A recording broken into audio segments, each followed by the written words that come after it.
All right, so we are going to be looking at the IceIceIce Winter Wyvern Offlane, which apparently he's been playing in pubs a whole bunch, and he played it for the first time competitively here against Clutch Gamers. Where's my game sound?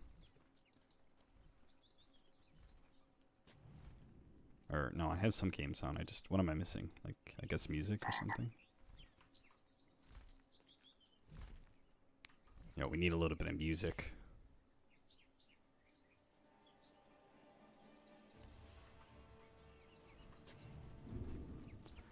Alright, so he's starting off on kind of like it's like the magic wand build. So I've seen this a couple of times, like Forev does it on his Marana. I've seen Wind Rangers pick this up. It's like just a general stat build. When you're a range hero and you're obviously not going to get stout shields. Ring of Protection doesn't really feel that good. So instead it's like a stat build. This can turn into a magic wand if you want to. If you need the extra regen, you can use the iron branches for tangos. And he's got a mango, which I'm presuming is just like the little bit of extra regen and mana when he needs it. It seems like he feels like he's not going to spend enough time outside of the lane. Like, he's not going to be sitting back enough that clarities, like 2 clarities, would be more warranted. It's kind of interesting to me. He is versus a pretty bad tri-lane, I would say, for Winter Wyvern. I think this is one of the reasons I read on Reddit. Like, he's able to have a hero that isn't affected by Fisher blocks, which is a really good source from the 4 position in order to get a kill on the offlaner. So any hero like Batrider, in this case Winter Wyvern, Marana, any of those heroes that can deal with the Fisher block have a lot of value here. So they have no stun other than the Fisher, and that's, obviously the Fisher is really a good stun unless it's getting a good block off. They've just got a slow and a spin, so this is actually a pretty easy lane for you to just TP out of most of the time. So I feel like this lane is more about harassment than anything. And so I can see why this Winter Wyvern would be a pretty good offlaner here. Because if the lane's all about harassment, then he just needs to be able to beat back the opposing support. Looks like he might have misplayed just a little bit there on his positioning. But let the Juggernaut get into melee range. Whatever. It happens. Chose not to go for the spin because I guess they felt like it wasn't going to be a kill anyway. So they just got damage on him. But this Visage is already out of regen. And part of the problem is these 5 positions have to give away their tangos most of the time. Jo here went for like this hard 5 position where he probably picked up TP Scroll and Smoke in the beginning of the game. So all he had was 2 tangos and a clarity. And he's just getting run over.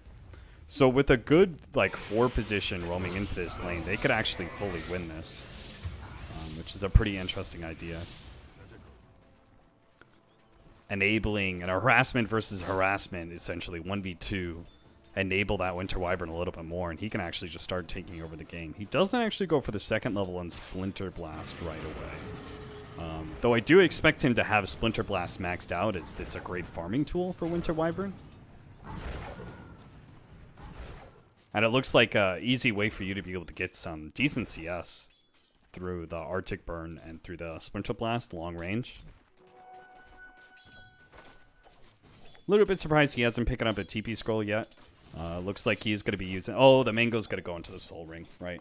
That makes sense. So he's actually going to try and keep his Mango intact so he can pick up Soul Ring in lane, which if he does that without having to go back to base is like super efficient. That's a lot of value right there. I'm not sure if he ever goes a level of Cold Embrace in this setup. Maybe level 5 or 6. I read that he doesn't actually pick up Winter's Curse, which I guess from an offlane perspective is only usable as like an escape mechanism.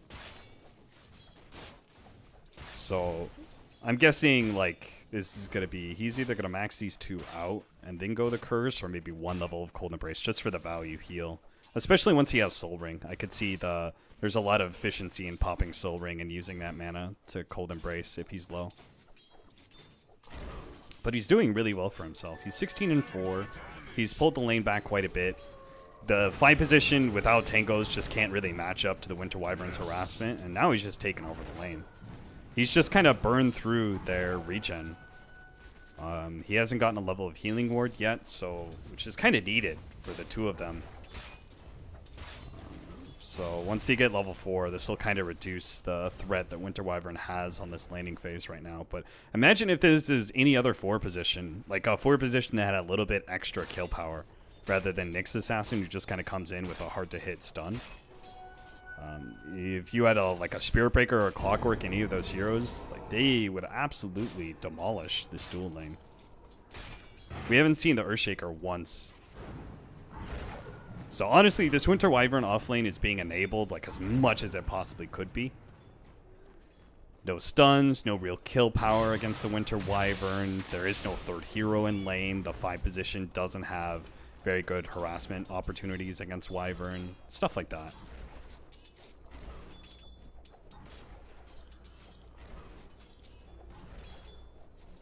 And now he just controls the lane because he's getting the higher levels of Arctic Burn, so it's up more often. And every single time he uses it on Juggernaut, he takes so much damage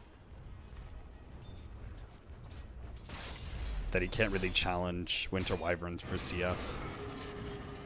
Here he goes again. Doesn't even worry about the extra damage. Looks like he's going to be going Phase Boost next, so I could definitely see how that is easily the best boots for Winter Wyvern. The extra movement speed is really value. Because Winter Wyvern positioning, I think, is going to be particularly key for a core Wyvern. And just the raw physical damage that you're able to do extra very early on with the Arctic Burn hits that you're going to get for free on heroes.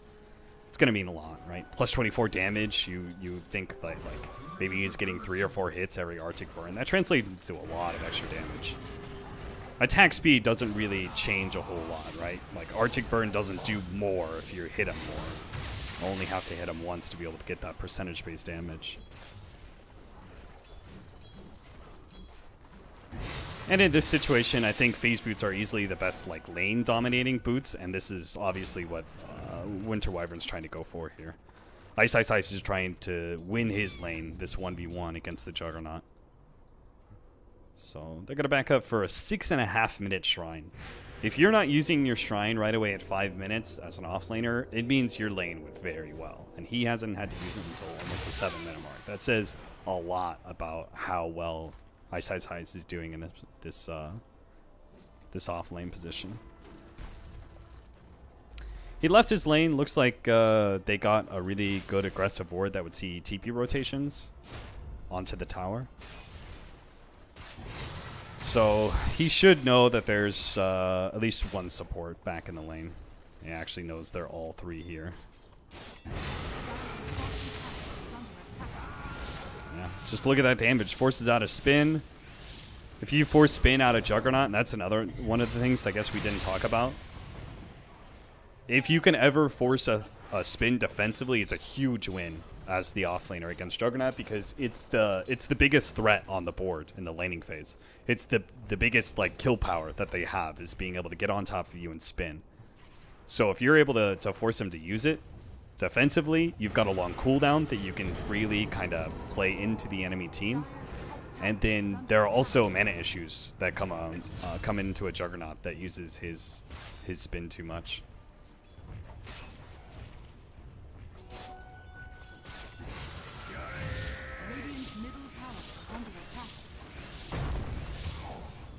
Good block off there from Boombox. Yeah, look at this. He doesn't have Cold Embrace, so... Oh, that was... He did the best he could because he was trying to force the Omni Slash onto there and then fly over the trees. But if he had a level of Cold Embrace there, obviously he wouldn't be... he probably would still die because he'd get Enchant Totem as he came out of the Cold Embrace. And Jug would do a lot of right-click damage in just that second or two. But this build has resulted in a lot of kills. This Juggernaut is not very farmed. He's 48 and 11.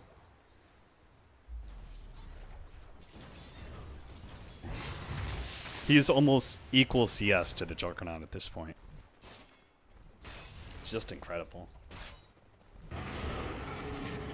So let's see, is he going to get Ring of Aquila with this Bacillus?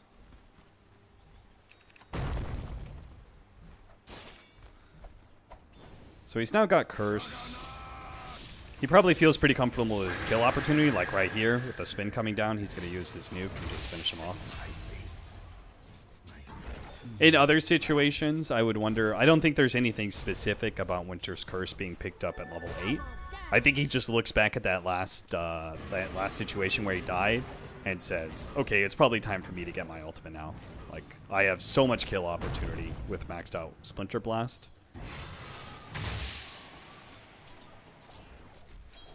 But I could see in other laning phase situations where you would go 4-4 and maybe even a level of Cold Embrace before Winter's Curse. It just depends on how you're feeling about the lane. Or maybe you get Winter's Curse at level 6.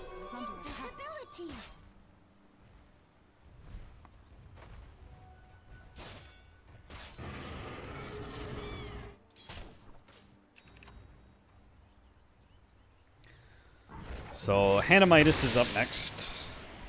If I remember, his level 10 talents, played a couple games of Winter Wyvern today. His level 10 talents are not great, but I'm guessing in this right-click build, he's going to go Intelligence. Help out with his mana a bit too. And then... nice gank. And then it's the damage. It's going to be mega value. On support Wyvern, I feel like it's actually 50-50. Like 35 movement speed is super valuable to any support. But obviously in the core, plus 75 damage, especially when you're going such a heavy right-click build already.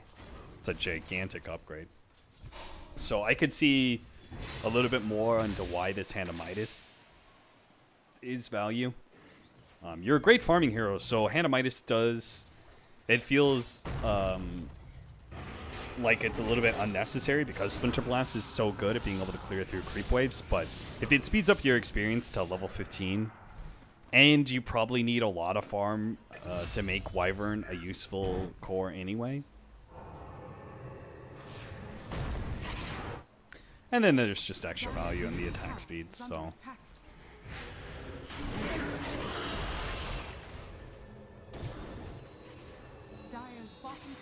Under attack.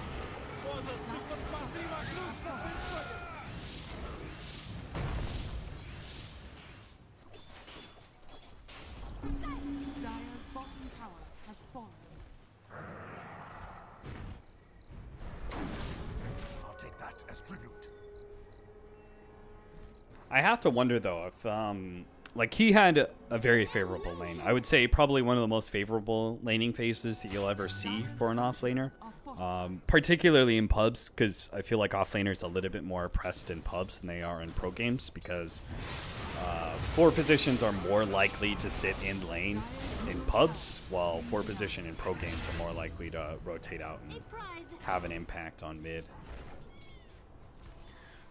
So I have to like kind of theory craft when I'm looking at like the viability of this Winter Wyvern offlane. I have to kind of theory craft like, all of this looks good if you get to this point, but it's whether or not you can get to this point. Like that's usually the biggest problem for all offlaners right now. Like, why isn't Tidehunter being run right? Well, you can't really get a whole lot of farm in the laning phase most of the time. There's a lot of offlaners like that. Centaur, for example. Like, where's Centaur gone? Well, Centaur just doesn't really have that guaranteed sense of farm, and a lot of the offlaners either have a guaranteed farm that they can get off of like Fissure blocking, or they come online really fast, a little bit faster than say Tidehunter does. But this hero, it's like Winter Wyvern, it does come online fast, but are you actually going to be able to get this kind of farm in your laning phase if you were faced up against, say, some sort of kill combination, say Slark or Rubik? Like that's relatively low damage but high catch. I'm not sure if you would, like, it would still be the same idea, right? Where you would just beat back the 5 position and out-regen him. Dire's top tower is under attack. What about a Necrophos or something, you know? One of those heroes that they could just kind of leave alone in lane. Is under attack. Wyvern still be okay with that, right? I'm not sure if you'd be pushed out of lane so low by a Necrophos, so you could probably get a decent amount of farm. If they full tri-lane, well, if they full tri-lane, that's like the same... It's the same argument for literally almost every hero in Dota going into the offlane. If they full tri-lane you and completely shut you out, there's not much you can do, but Dire's bottom tower it's detrimental to the enemy team, so... Radiant's middle tower is under attack.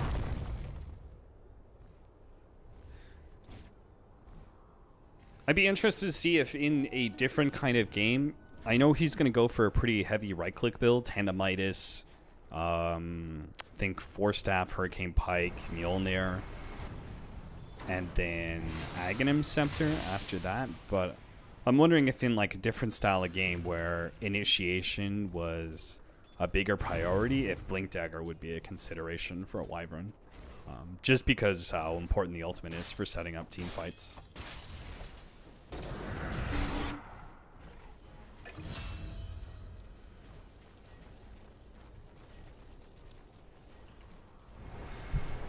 So he's got 6k golds.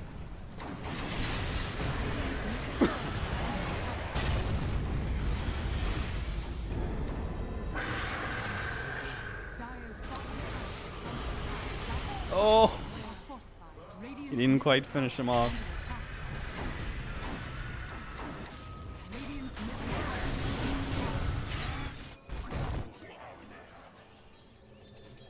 Dire's top tower is under attack. Dire's top tower has fallen. Now, this is interesting because he didn't go mid here.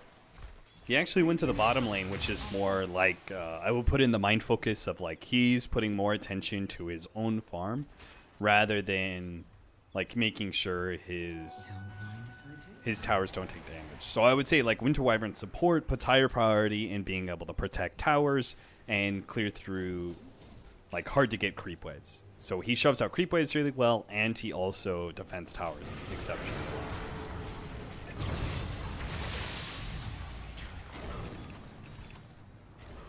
But here he's having this constant presence, sort of like a Venomancer off lane or one of those heroes where he's kind of like always in lane. Boy, look at that. He's always in lane and he's always shoving it out. So this Nyx Assassin has a lot of room to maneuver around the map. Because IceIceIce is like always there. Like he never lets a creep wave push him back. That's unfortunate.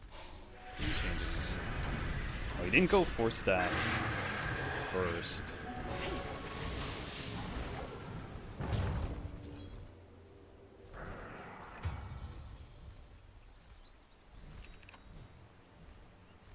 Their offlaner is also Underlords, so they don't have a natural gap closer.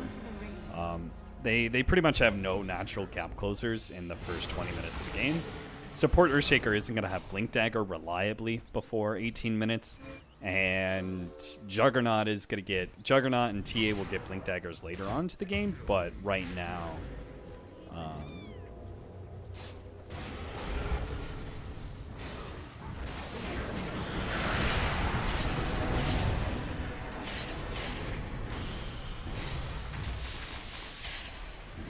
Right now, he can feel pretty safe in his split pushing. So he does join his team there to be able to defend mid. You can see how impossible it is for the enemy team to actually push into this Winter Wyvern. And he gets Arctic Burn on all of them. And he's got the Splinter Blast to be able to clear the creep wave.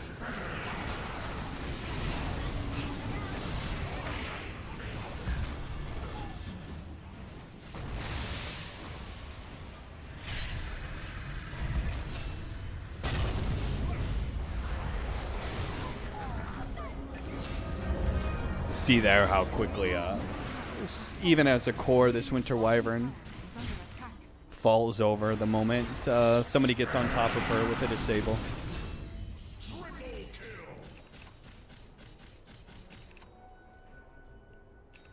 I don't think, like, usually when I look at heroes and I think of, like, why do I pick this hero?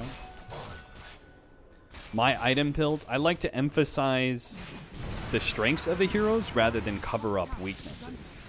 So when I pick up a hero to do damage, I like to be able to go more of a glass cannon build. When I pick up a hero to tank and provide sustainability to my team, I pick up, you know, mech and guarding greaves and pipe and that sort of thing, right? So in my philosophy of like building heroes and stuff, like I really like the way that IceIceIce is building this. It's like very glass cannon style, like a heavy amount of damage. I'm not sure if there's any build that would really let you tank up a significant amount. Sorry, what talent did he go? He did go the intelligence. There's the extra 7 strength. Not that that is going to change a whole lot. I would wonder how an S and Y build does on Winter Wyvern, though I wouldn't be super excited about it. I bet it's okay. Because it gives you more maneuverability and more potential slow on a hero. You get the main proc and you just keep laying into them. They just can't walk away fast enough. There's obvious we haven't talked about the synergy here. This hero looks a lot stronger, especially with the Mjolnir when you have Troll on your team. Because when he's popping his Arctic Burn, he's getting so much right-click damage in.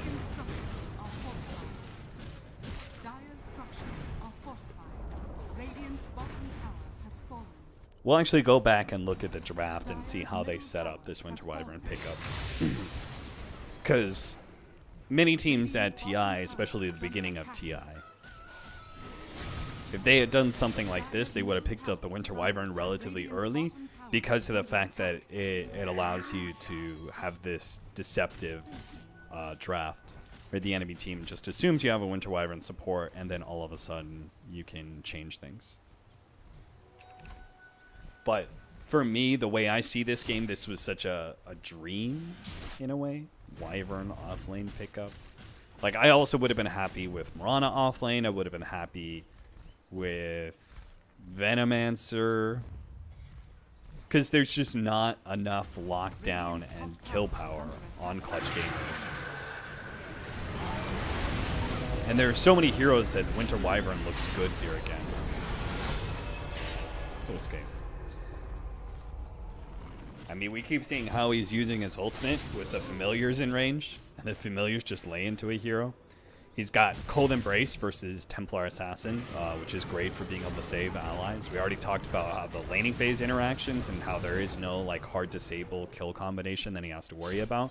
It's just Visage slowing you down into a spin, which isn't enough damage by itself. Dire's top tower is under attack.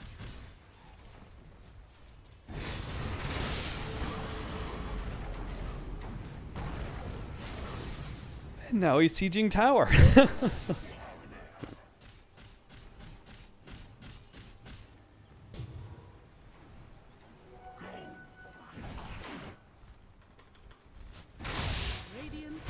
He's gonna farm, push. He stays up at the top half of the map for the most part. Here, just kind of keeping that constant pressure that we were talking about, that constant presence in lane where he's always pushing it in. And at the end of the day, if the enemy team wants to smoke gank you, similar to like a Venomancer, it comes with an inherent risk. And even if you do achieve it, you're like, okay, well, we just smoked to kill their offlane. That's not. You don't feel like you've accomplished great things if you do that. Because here, a Venomancer, the innate risk is if we don't stun him in time, he's going to get off his ultimate and his Gale, and maybe with wards already down, he could potentially kill a support or two for a smoke gank, and that's terrible trade. Winter Wyvern, again, it's kind of similar, where if we don't get that disabled, if we don't completely lock him down, he's going to get Winter's Curse off. And maybe he kills one or two people, or maybe he just escapes during the Winter's Curse. Maybe he just TPs away, flies over some trees. So he isn't being punished for the way he's playing this very aggressive You know, kind of always pushing waves in and sort of thing. Like we've never seen him really be ganked by that yet. But there's a reason why, right? Like, even if he was being ganked, say in this situation right here, say they didn't have that ward, they ran 5 heroes straight at the Winter Wyvern, caught him somehow with a Blink Dagger or a Shaker, Echoes down, we'd say that's worth. Because 4 or 5 heroes in one lane to gank a 3 position is not, like, fully worth their time. It was a great ward, though, and IceIceIce is going to be able to just back up. Plays on the other side of the map with his team, pushing in mid.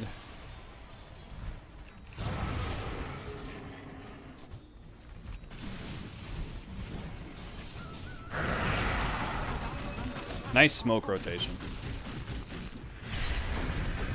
Would have been even cooler if they didn't have... So I like that priority. Really wasting the Templar Assassin's BKB there and his initiation.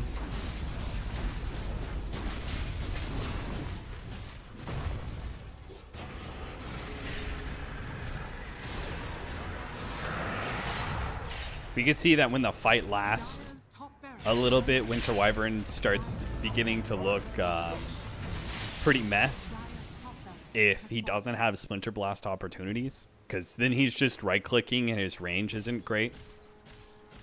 Right now he's got the Hurricane Pike, but regularly, what's his range? 425?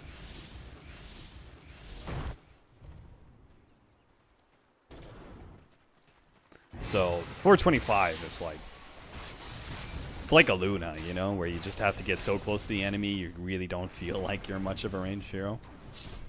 And his damage isn't too incredible yet. So he's obviously pretty dependent on his Arctic Burn being off cooldown when he wants to land this damage. Which is why he's going to pick up that Aghanim Scepter as a third item.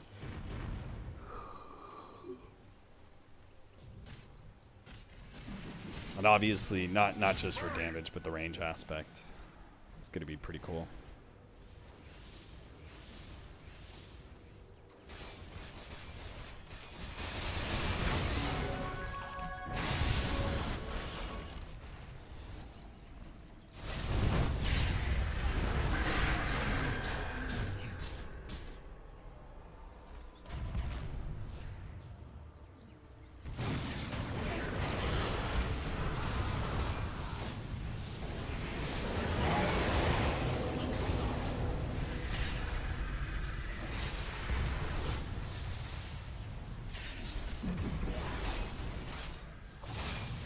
Well, this was not great. Radiant's bottom tower is under attack.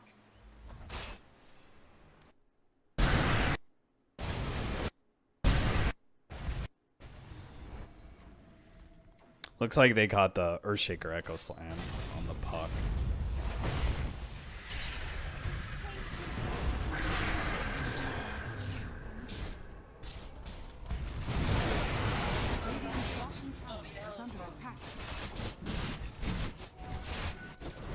Middle tower is under attack. Radiant are scanning.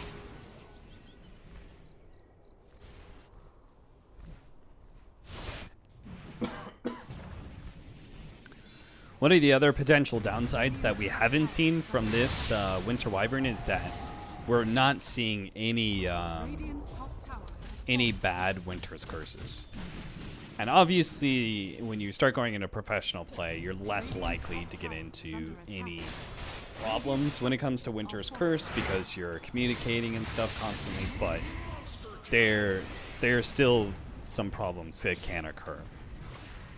But it looks like IceIceIce has managed to get off like ultimates that are either always initiating a fight, letting his team set up, or allowing them to be able to disengage. He's never like had one of those like, oh, I need to get this Winter's Curse off in the middle of the fight, except for maybe that top one where the Templar Assassin jumped in.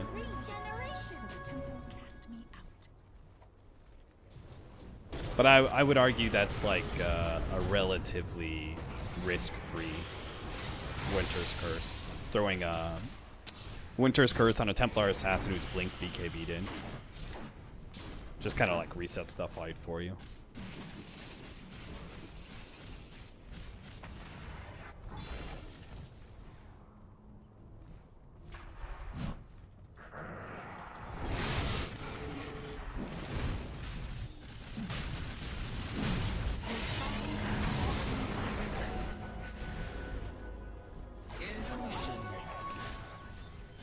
So we'll see how he plays with this Aghanim Scepter. Obviously, it's a really cool sieging tool at this point.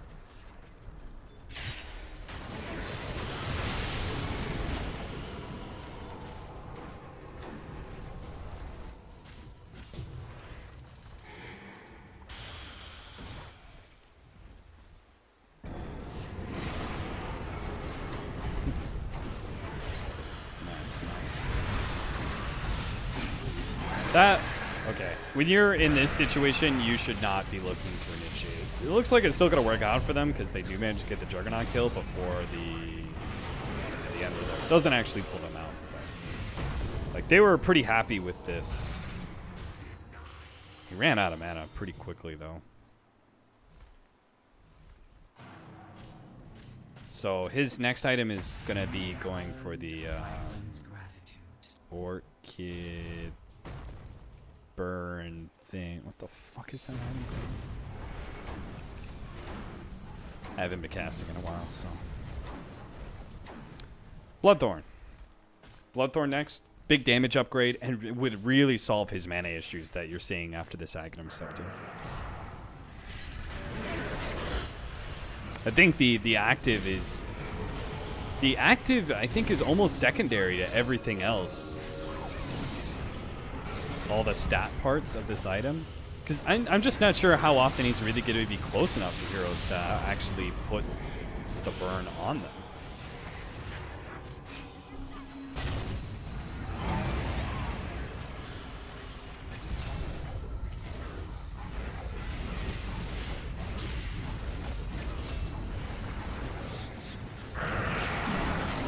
You know what I thought was a cool idea for the Aghanim Scepter for Jakiro was making it so Macro Pyre also throws down basically another ice path, but it's just as wide as the Macro Pyre.